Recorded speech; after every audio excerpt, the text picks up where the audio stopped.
Hello Aquarius, thank you for joining me for your weekly forecast for week commencing the 30th of April. This week begins with Venus continuing its journey through the most glamorous part of your scope, great for socialising and for thinking about your love life. But of course the Sun is in a more reflective area, the 4th house, which is about emotions and security. Mercury still making its way through your 3rd house of bright ideas, and this week will emerge from the shadow of its retrograde, even though that finished on the 16th of it went forwards on the 16th of April. Now at the end of this week on Friday, it goes back to the position where the retrograde began, the 23rd of March. So the communications are going to get easier by the end of this week. But this full moon is really influential because it's in the sign of Scorpio.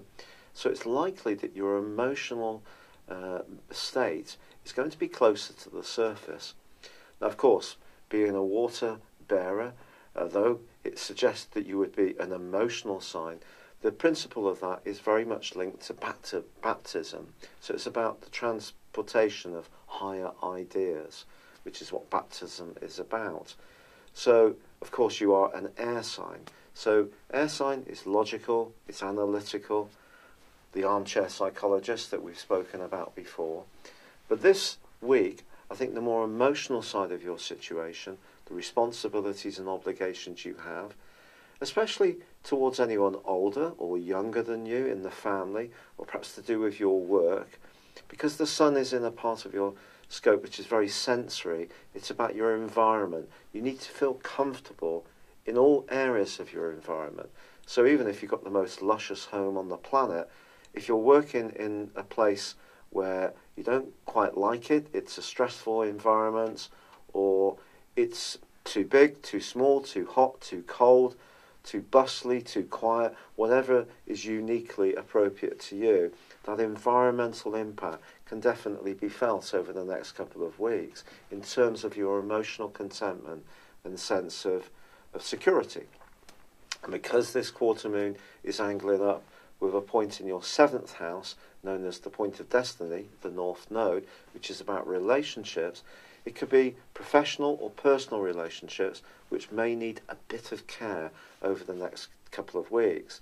It's possible that you may be feeling a bit more tender than usual, and you can be someone who, works things out in your mind, but that doesn't mean to say that, same with me, that we don't have a heart, we don't have emotions and feelings. Of course we do. We can't be too simplistic about this kind of stuff.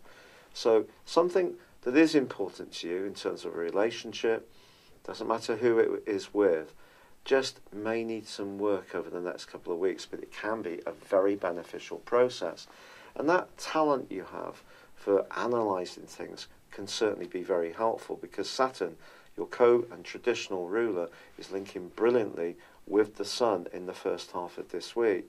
And I think, therefore, Saturn gives you an opportunity that if you're very honest and humble and look at your own patterns of attitudes and understand them, that link between the two can help you evolve in a way which makes you feel more secure, more safe, and more self-confident about your personal identity. The second half of this week sees the Sun forge a lovely angle with Neptune. And if you do spend some money on some kind of adding comfort to your environment, it could be in the garden, it could be within your home, it could be soft furnishings, it could be a new chair or sofa or a bed or decorating. Any of these things can help that sense of comfort and ease your environment. And if you're really feeling comfortable and things are going well for you at the moment, with Venus in your 5th house, you may decide to invite people around, important people around, to the comfort of your abode and play mine host. It's been a real pleasure being with you. I'd love it if you would like or comment on this video, or if you've yet to do so, subscribe. If you have subscribed, I've only just found out that YouTube doesn't let people know automatically unless you have a permission set. So in the top right hand corner of your YouTube page, there is a little bell. If you can just look at that, please, and check that you're getting your alerts, then you'll know when I'm updating the videos, and you can look at them in advance. Thank you so much, good luck and goodbye. Thank you for joining me. If you'd like to know more, please visit my website at www.patrickarundell.com or download my free app in iOS, Google or Facebook at www.horoscope-ace.com. Thanks and goodbye.